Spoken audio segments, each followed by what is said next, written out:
एक ऐसा राज जो आज से नहीं बल्कि सदियों से खुद को छुपाए रखे है। लेकिन एक दिन कुछ लोगों को उसकी भनक लग जाती है और फिर इंसान की लालच ने उस पूरे खेल को ही बर्बाद कर दिया। समय चल रहा है दूसरा विश्व युद्ध का, जिसका अंत अब करीब है क्योंकि संयुक्त राष्ट्र ने अपनी जीत घोषित कर दी है, जिसके कारण अब जितने भी नाजी आर्मी के बेस कैंप थे सभी अपना बोरिया बिस्तर बांध कर भागने की कोशिश में। इस बीच हम एक बेस कैंप को देखते हैं जहां कुछ बेशकीमती रखा है, जिसकी फिराक में हमारा हीरो इंडियाना जोन्स, जिसे तारीफ की कोई जरूरत नहीं है। उसी बेशकीमती चीज को खुद को बनाने के लिए वो पूरी जद्दोजहद में लगा हुआ। लेकिन आज एक गलती हो गई जिसके कारण वो दुश्मनों के चंगुल में आ जाता है। दरअसल यहाँ वो आया था उस होली स्क्रैप को चुराने के लिए।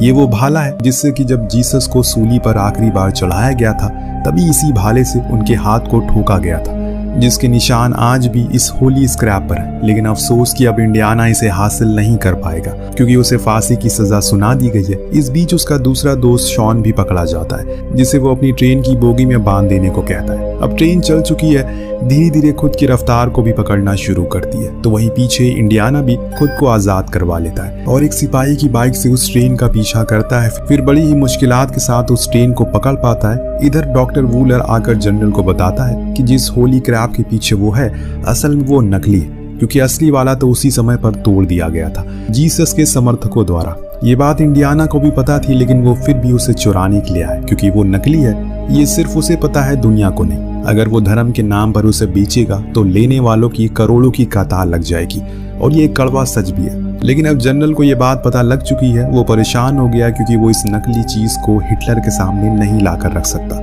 तभी वो डॉक्टर वूलर उसे बताता है कि उसके पास इससे भी बेशकीमती है कुछ, और वो है कथीरा यानी कि डायल ऑफ डेस्टिनी, जिसे कि आर्किमिडीज ने सबसे पहले बनाया था। इसकी मदद से वो समय, तापमान, गहराई सब कुछ जान सकता है, और ऐसा कुछ उस समय काफी नायाब हुआ करता था। लेकिन अफसोस की बात यह है कि अभी सिर्फ आधा है, बाकी का आधा हिस्सा कहाँ है किसी को पता नहीं है। लेकिन हाँ, ऐसे लोगों का कहना है कि अगर इसे किसी ने दूसरे टुकड़े को जोड़ दिया फिर इसे इस्तेमाल कर लिया गया तो वो ईश्वर के समान बन जाएगा, क्योंकि उसे सब कुछ पता होगा।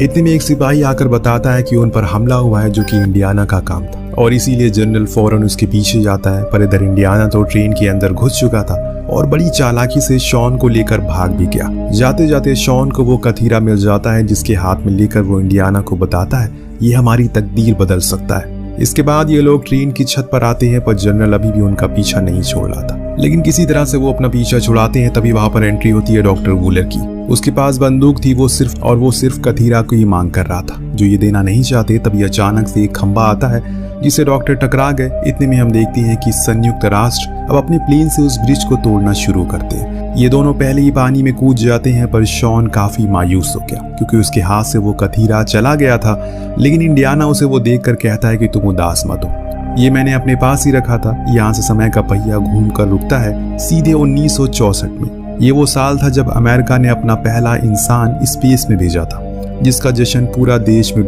और इसके जश्न में पूरा शहर डूबा हुआ है। पर इस शोर शराबे में बूढ़े इंडियाना को परेशानी हो रही है, इसीलिए वो जाकर अपने पड़ोसियों को म्यूजिक बंद करने को कहता है। पर वो कहते हैं कि आज जश्न बनेगा, इसे कोई रोक नहीं सकता। खैर, आज का दिन इंडियाना अपने प्रोफेसर की जॉब से रिटायर भी हो रहा है, इसीलिए सभी उसे आखिरी अलविदा कहने के लिए आते हैं। पर उसे अपने इस काम से बहुत ही ज्यादा दिलचस्पी है, इसीलिए रिटायरमेंट के बाद भी वो अपने नाम के आगे आर्कियोलॉजिस्ट लगाना नहीं छोड़ता। अपने खाली समय को पूरा करने के लिए वो पब में जाता है। अभी वहां पर एक लड़की आती है जिसे खुद नहीं पता कि उसका कोई पीछा कर रहा है। खैर, उसने आते ही इंडियाना से कहा, लगता है आप मुझे पहचाने नहीं, मैं हेलेना हूँ, आपके सबसे करीबी दोस्त शॉन की बेटी।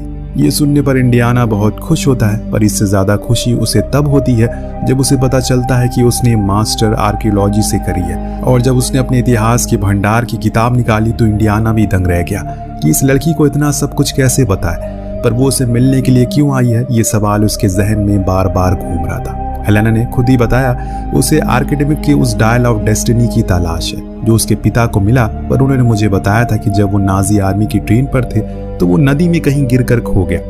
अगर मुझे वो मिल जाए तो मैं बहुत बड़ी आर्कियोलॉजिस्ट बन जाऊंगी। मेरा बस वही एक सपना है, अपने पिता की अधूरी ख्वाहिश को पूरा करूं। उसने नाजी ट्रेन के उस नक्शे को भी दिखाया और बताया कि इस ब्रिज के नीचे वो कहीं होगा। इंडियाना उसे लेकर अपने स्टोर रूम में जाता है और उसे वही डायल सूप देता है, जिसे देखने के बाद उसकी आंखें फटी की फटी रह जाती है। तब इंडियाना बताता है कि ये वही चीज है जो तुम्हारे पिता को खा गई, पर उसे यकीन था इसे सिर्फ समय का पता लगाने के लिए नहीं बनाया गया, क्योंकि जिस दौरान आर्किमिडीज इसे बना रहे थे उन्होंने गलती से कुछ और बड़ी चीजों की खोज कर दी, जिसके बारे में तुम्हारे पिता को पता लग चुका था, और वो थी समय यात्रा। इस डायल को अगर पूरा जोड़ दिया जाए तो हमें समय की उन दरारों को ढूंढ सकते हैं जो कभी विलुप्त हो चुकी है या फिर किसी ने उनके बारे में कभी नहीं पढ़ा। इतना सब जानने के बाद हेलेना का दिमाग खुल जाता है, लेकिन तभी वहां पर वही लोग आते हैं जो पीछा कर रहे थे उसका। उन्होंने बाहर 2 लोगों का खून भी कर दिया। इधर इंडियाना उसे बताता है ये चीज बहुत ही ज्यादा खतरनाक है, इसीलिए तुम्हारे पिता ने कहा था कि इसे तोड़ दो, क्योंकि ग्राफिकॉज में लिखा है किसी ने ढूंढ कर इसे जोड़ दिया तो अनर्थ हो जाएगा। तब हेलेना बहुत ही अजीब तरीके से बोलती है कि मुझे पता था कि तुम इसे नहीं तोड़ोगे। ये सुनने के बाद इंडियाना को समझ आ जाता है कि उसे पहले से पता था कि ये नदी में नहीं खोया बल्कि उसके पास ही है, और इसीलिए वो यहाँ उसे लेने आई है। इतनी में अचानक से वहाँ वो गुंडे आ जाते हैं जो किसी और ने नहीं बल्कि डॉक्टर वूलर ने भेजे थे। जी हाँ, वो जिंदा है और वही है जिसने अभी अपोलो 2 को चांद पर भेजा है, और उसने अपना नाम बदलकर डॉक्टर स्मिथ कर लिया। उन गुंडों को देख हेलेना भाग जाती है, पर उसने इंडियाना को वहीं बंद कर दिया।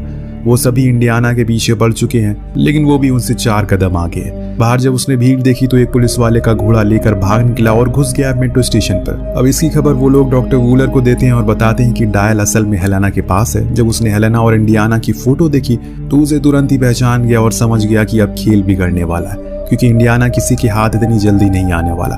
भले ही शेर बूढ़ा हो गया हो, लेकिन शिकार करना वो नहीं भूलता। इंडियाना का एक पुराना दोस्त सलार उसे छुपते छुपाते अपने घर ले आता है, जहां वो उसे हेलेना के बारे में सब कुछ बता देता है, यानी कि उसका पूरा कच्चा चिट्ठा खोल देता है। दरअसल हेलेना कोई मामूली लड़की नहीं है। पिछले साल की बात है, उसे एक जगह पर कुछ एंशिएंट आइटम को बेचते हुए पकड़ा गया, लेकिन इससे भी गौर करने वाली बात यह है उसकी रिहाई मोरक्को के माफिया के बेटे अजीम रहीम ने करवाई, जो इन कामों में काफी माहिर है। अगले हफ्ते उसके होटल में इन एंशिएंट और हिस्टोरिक आइटम की नीलामी होने वाली है। गैर कानूनी तरीके से तो हो सकता है कि हेलेना उस डायल को वहीं बेचने के लिए जाए। ये सुनते ही इंडियाना फौरन मोरक्को के लिए रवाना होता है, क्योंकि अगर ये डायल किसी और के हाथ लग गया तो आप सोच ही सकते हैं कि क्या हो सकता है। अब प्लेन में बैठकर उसने उन सारी चिट्ठियों को पढ़ा जो किसी समय पर शॉन ने उसे भेजी थी, जिसमें कथीरा का पूरा जिक्र था।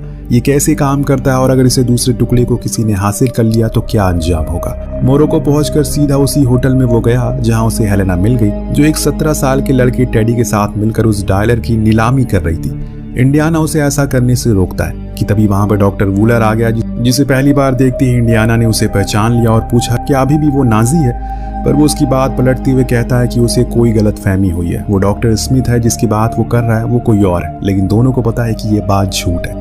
अब यहाँ डॉक्टर भी उस डायल पर खुद का हक जताना शुरू करता है, जो देख इंडियाना को समझ आ गया कि यही सही मौका है। वहां से वो तोड़ फोड़ करना शुरू करता है, जिससे वो डायल अपनी जगह से झटक जाता है, लेकिन अंत में वो डॉक्टर वूलर के हाथ ही लग गया, जिसे लेकर वो फरार हो गया और ये दोनों उसे पकड़ते हैं। तभी वहां मोरक्को की पुलिस आ जाती है, लेकिन अचानक वो सभी पीछे हटने लगे, क्योंकि पीछे अब माफिया का बेटा रहीम आ चुका है, जिसके साथ हेलेना ने प्यार का नाटक किया ताकि वो उसे जेल से छुड़वा दे। पर रहीम तो उसके प्यार में मजनू बन चुका है। जब उसे पता चला कि उसने उनकी एंगेजमेंट रिंग को ही बेच दिया तो वो गुस्से में लाल हो जाता है और अपने लोगों को इनके पीछे लगा देता है। लेकिन वो तो सही समय पर वहां टेडी आ गया, जो इन्हें ऑटो में बैठाकर भाग ले गया।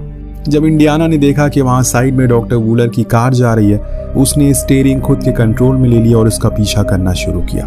इनकी सबसे बड़ी मुसीबत थी रहीम, जो इनके पीछे पड़ चुका है। अब जब तक इन्होंने उसे छुटकारा पाया तब तक डॉक्टर वूलर फरार हो गया, लेकिन उसका भी दिन अच्छा नहीं होता। आगे जाने पर उसे अमेरिकन आर्मी के कुछ एजेंट पकड़ लेते हैं और अपने साथ ले गए। लेकिन जब डॉक्टर वूलर ने उन्हें कहा कि उसे जाने दो, क्योंकि उसे अभी इसे दूसरे हिस्से को भी ढूंढना है, पर वो उसे भी कहीं जाने को मना कर देते हैं। अब डॉक्टर अपने एक साथी के साथ मिलकर सभी को मार डालता है, फिर उस पूरे चॉपर को अपने कंट्रोल में ले लेता है। इधर टेडी इंडियाना को पानी ला कर देता है, पर इंडियाना हेलेना पर बहुत ज्यादा गुस्सा करता है कि वो अपने पिता की सालों की मेहनत पर पानी फेर रही है। वो नहीं चाहते थे कि किसी के भी हाथ लगे, पर तुमने उन्हें वो डायल के साथ साथ उसकी वो किताब भी दे दी, जिसमें उसकी जिंदगी का पूरा रहस्य लिखा था। हेलेना का कहना है कि उस किताब का हर एक पन्ना मेरे दिमाग में छपा हुआ है, जो मुझे कोई छीन नहीं पाएगा। इस बात का टेस्ट करने के लिए उसने पूछा, क्या तुम्हें ग्राफिकोस की लोकेशन पता है? हेलेना ने कहा कि हाँ, पर उसे यकीन नहीं हो रहा है क्योंकि उस लोकेशन का किसी को पता नहीं था। लेकिन हेलेना का कहना है कि उसके पिता को पता था, उन्होंने उस किताब में वो लोकेशन लिखी थी। जो कि कोर्ट्स में थी। ये सुनते ही इंडियाना समझ जाता है कि उसके पास जो लेटर थे शॉन के, उसमें भी वो कोर्ट्स लिखे थे, जो कि एक एल्टीट्यूड था, यानी कि उनके पास मौका है उस दूसरे हिस्से को ढूंढने का। लेकिन हेलेना के पास कोई डाइवर नहीं है जो कि समुद्र के नीचे जाकर उसे ढूंढ सके। लेकिन इंडियाना का एक पुराना दोस्त है जो इस काम को कर सकता है। ये लोग सीधा पहुंचते हैं एथेंस नाम के शहर में, जहां उन्हें रोनाल्डो नाम का शख्स मिलता है और वो उसकी बोट से समुद्र के उस पार जाते हैं जहां वो जहाज डूबा था, जिसके अंदर ये डायल था। हेलेना इंडियाना को बताती है कि जब वो शिप डूबा तो उसके 2 टुकड़े हुए, एक टुकड़ा पानी के थोड़े ऊपर था और दूसरा टुकड़ा पानी के काफी गहराई में, जहां ढेर सारे सिपाही तैयार थे जिनकी निगरानी में डायल को लेकर कहीं जा रहा था। अब देर रात हेलेना इंडियाना से सवाल करती है अगर उन्हें मौका मिले समय के पीछे जाने का तो वो किस समय में जाएंगे। इंडियाना ने बिना समय लिए जवाब दे दिया कि वो वियतनाम वॉर के समय जाएगा, जब उसका बेटा जंग में जा रहा था जहां उसकी मौत हो गई, पर वापस जाकर उसे जंग में जाने से रोकेगा ताकि वो जिंदा रहे, जिससे कि वो और उसकी बीवी के रिश्ते भी सलामत रहे, जो कि अब बिगड़ चुके हैं। अब ये अकेलापन मुझे खोखला बना रहा है अंदर से। इतना बोलने के बाद वो सोने के लिए चला गया। अगली सुबह ये लोग अब तैयार होते हैं उस डूबे हुए जहाज पर जाने के लिए, जो समुद्र की 300 फीट की गहराई में था, जहां जाना इतना आसान तो नहीं था। रोनाल्डो अपने एक साथी को ऊपर ही रहने को कहता है ताकि वो टेडी का ख्याल रख सके। अब जब ये नीचे गए तो इन्हें वो जहाज का मलबा दिखा, जिसके और अंदर जाने पर रोनाल्डो ने उन्हें इशारा किया उनके पास 3 मिनट बचे हैं क्योंकि वो बहुत गहराई में है और ऐसे में ऑक्सीजन तेजी से खत्म हो रही है। हेलेना बात को समझती है और नीचे पहुंचती है। कुछ देर की मुशक्कत के बाद उन्हें एक सिपाही का कंकाल मिलता है जो अपने हाथों में एक संदूक पकड़े हुए था, जो देखते ही इंडियाना समझ जाता है ये वही है जिसके लिए वो मीलों का सफर करके आए। पर एक मुसीबत है, ऊपर इनकी बोट के साथ एक और बोट है। जी हाँ, डॉक्टर वूलर, उसके लोग यहाँ भी पहुंच चुके हैं जो इन सभी को बंदी बना लेते हैं और साथ में से वो संदूक भी ले लेते हैं, जिसे खोलने पर उसके अंदर एक सीली दिखी जिस पर कुछ लिखा था जो सिर्फ इंडियाना ही पढ़ सकता है, लेकिन वो पढ़ने से इनकार करता है, जिससे गुस्से में आकर डॉक्टर रोनाल्डो को शूट कर देता है। तब हेलेना आकर बताती है कि उसके पिता ने उसे ये भाषा सिखाई है, उसे आता है पढ़ने, लेकिन बदले में उसे 3 करोड़ चाहिए। डॉक्टर वूलर मान गया, उसे पैसों की जगह पर हीरा दे दिया जो बेशकीमती थे। और तब हेलेना पढ़ना शुरू करती है कि जिस चीज की तुम्हें और न जाने कितनों की तलाश है वो आर्किडेमियर की कब्र में है। ये सुनने पर डॉक्टर कहता है कि वो आज तक किसी को मिली ही नहीं। लेकिन जब हेलेना धीरे धीरे करके सभी चीजों को पढ़ती है तो उसे समझ आता है कि यहाँ पर जिक्र अलेक्जेंडर की किताब घर का हो रहा है। थोड़ा और गहराई में जाने पर उसे पता लग गया कि आर्किडेमीज की कब्र कहाँ है। दरअसल वो केलियन देवी की मूर्ति के नीचे बने एक खंडर में है जो मिस्र में मौजूद है। तभी हेलेना अपनी होशियारी से सिगरेट की मदद से बम को फोड़ देती है। मौके का फायदा उठाकर ये लोग इन्हीं लोगों की बोट से फरार हो जाते हैं। अब इनकी अगली मंजिल थी मिस्र। इस बीच इंडियाना उस ग्राफिकोस की सीली को जला देता है, जिसके अंदर से असली ग्राफिकोस बाहर आता है, यानी कि एक नक्शा जो पूरे सोने का था। वहां से पहुंचने से पहले डॉक्टर वूलर और वो लोग वहां पहुंच जाते हैं और टेडी को इन लोगों ने अगवा कर लिया था, पर उन्हें पता है कि वो आएगा तो यही जो सच भी था वो वहीं था, बस उनसे कुछ पीछे। उधर इंडियाना को एक गुफा के कोने में चांद के आकार की एक चीज मिलती है, जिसे देखकर वो समझ जाते हैं उन्हें ऊपर जाना है, क्योंकि उस ग्राफिकोस पर भी चांद का आकार बना है, तो हो सकता है कि ये कोई इशारा हो। धीरे धीरे ऊपर चढ़ने के बाद ये लोग एक दरवाजे तक पहुंचते हैं, जिसकी उस पार शायद इनकी तलाश खत्म हो जाए। लेकिन सबसे बड़ा सवाल, ये दरवाजा खुलेगा कैसे। उधर टेडी को जब डॉक्टर वूलर के गुंडे लेकर आगे बढ़ रहे थे, तभी उसने चालाकी से एक आदमी पर अपनी हथकड़ी की चाबी छीन ली और उसे पता चल गया, इसलिए दोनों ही पानी में गिर गए। अब वो पानी इतना गहरा था कि दोनों को ही मुश्किल होने लगी, पर टेडी को ऐसी चीजों की आदत है, वो उसे चकमा देकर दूसरे साइड आ गया। इधर इंडियाना को याद आता है कि आर्किडेमीज को पानी से बहुत लगाव था। वो अपने आविष्कारों में पानी का प्रयोग बहुत ही ज्यादा करते थे, तो हो सकता है कि पानी ही हमारी इस पहेली का हल हो। इसीलिए ये लोग उस जगह पर पानी को ढूंढना शुरू करते हैं जो उन्हें बड़ी आसानी से मिलता है। दरअसल वहीं एक छोटा सा पॉन्ड था, जिसके अंदर वो उस जगह पड़े मलबे को उसमें फेंकना शुरू करते हैं, जिससे धीरे धीरे वो पानी का स्तर कम होने लगता है। और इस दौरान इन्हें तालों की चटकने की आवाज आती है, यानी कि इंडियाना का अनुमान सही था। इतने में अचानक वो पूरा पॉन्ड किसी स्लाइडर जैसा बन जाता है, जिसकी मदद से ये लोग दूसरी साइड आ जाते हैं, जहां इनकी आंखों के सामने आर्किडेमीज का मकबरा था, जिसे आज तक कोई ढूंढ नहीं पाया, पर इंडियाना ने वो कर दिखाया। अब उसने उस ताबूत को खोला तो उसके अंदर उसे आर्किडेमीज का कंकाल मिला, जिसके हाथों में वो दूसरा हिस्सा था जिसे वो ले लेते हैं। लेकिन जब इसकी नजर उसकी कलाइयों पर गई तो वो दंग रह गए, क्योंकि उसने एक एनालॉग घड़ी पहनी थी, लेकिन उसके समय पर उस घड़ी का आविष्कार हुआ ही नहीं था, जिसका मतलब ये है शॉन सही था, इस डायल से समय यात्रा की जा सकती है। अब इससे आगे वो कुछ और समझ पाता, डॉक्टर वूलर वहां पहुंच गया, जिसने बंदूक की नोक पर इनसे वो दूसरा हिस्सा ले लिया, फिर उन दोनों को जोड़कर फिक्स कर दिया। जिससे वो चलना शुरू कर देते हैं। लेकिन तभी टेडी एक गुंडे के ऊपर चढ़कर हमला करता है। इससे हुआ ये कि वहां पर अफरा तफरी मच गई और इसी में इंडियाना को भी गोली लग जाती है। लेकिन वो इन दोनों से जाने को कहता है। इधर डॉक्टर वुलन ने इंडियाना को लेकर प्लेन में बैठ जाता है और एक लोकेशन को सेट करके अपने पायलट को एल्टीट्यूड दे देता है। उसका कहना था कि इस जगह पर समय की दरार मिलेगी जहां से सब कुछ बदल जाएगा। वो वर्ल्ड वॉर 2 को जीत जाएगा। जो गलतियां हिटलर ने की उसे सही करेगा और खुद अपने हाथों से उसे खत्म करके इस देश पर राज करेगा। उसने अपनी वही पुरानी वर्दी पहन ली जिसे देखकर शायद आज भी कुछ यहूदी कांप जाते हैं। पर अभी कहानी में असली थ्रिलर आना बाकी है। दरअसल टेडी ने एक प्लेन को उनके पीछे लगा दिया, पर हेलेना को उसे टेक ऑफ होने से पहले ही उसमें घुस जाती है और ऊपर से डॉक्टर वूलर को इंडियाना को बताता है कि जिस लोकेशन पर तुम जा रहे हो अब वैसा वहां नहीं होगा, क्योंकि आर्किमिडीज ने यह नक्शा आज से 2000 साल पहले बनाया था। तब से लेकर आज तक पृथ्वी की सिल्लियां न जाने कितनी बार अपनी जगह से दूसरी जगह पर गई होंगी, उन अनगिनत भूकंपों की वजह से। इसीलिए अगर तुम हल्के से भी चूके तो अनर्थ हो सकता है। थोड़ी देर सोच विचार करने के बाद डॉक्टर को भी समझ आता है कि वो सही कह रहा है। इसीलिए वो अपने पायलट से प्लेन को राइट लेने को कहता है। पर वो दरार अब उनके सामने थी और उसकी चुंबकीय ताकत इतनी ज्यादा थी कि इनका प्लेन अब रुक ही नहीं पाता और वो देखते ही देखते उसमें समा जाता है। जब दूसरी तरफ निकलते हैं ये लोग तो वहां दिन हो रहा था, जो देख डॉक्टर बहुत खुश हुआ कि शायद वो सही जगह पर आ चुका है। लेकिन इंडियाना ने उसे बताया कि ये वर्ल्ड वॉर 2 का समय नहीं बल्कि नीचे रोमन एम्पायर आर्किमिडीज की सेना के बीच में जंग चल रही है, यानी कि ये समय 200 BC का है। जो सुनने पर डॉक्टर के तो होश उड़ जाते हैं। तो वहीं अपने महल की खिड़की से जब आर्किमिडीज ने एक लोहे की चीज को उड़ते हुए देखा तो समझ गया कि वो फ्यूचर से आया है, जिसका मतलब ये था उसका बनाया हुआ कथीरा काम करने लगा है। उसी प्लेन पर अब रोमन एम्पायर की सेना हमला करना शुरू करती है, क्योंकि उन्हें समझ नहीं आ रहा है कि ये चीज क्या है जो आसमान में उड़ रही है। अभी तक उन्होंने सिर्फ जमीन से जुड़ी चीजें बनाई थी। वुलन फौरन अपने पायलट से कहता है कि उसी दरार की तरफ चलो, इससे पहले कि वो बंद हो जाए। लेकिन ऐसा मुमकिन नहीं हो पाता क्योंकि इनका इंजन खराब हो चुका है, जिसका मतलब है कि मौत। इसी बात का फायदा उठाकर इंडियाना हेलेना को लेकर पैराशूट से कूद जाता है और इन लोगों का प्लेन नीचे आते हुए क्रैश हो जाता है। आर्किमिडीज फौरन उस मलबे के पास गया। वहां डॉक्टर के हाथ से उस एनालॉग वाली घड़ी और कथीरा को ले लिया जो पूरी तरह से बना हुआ था।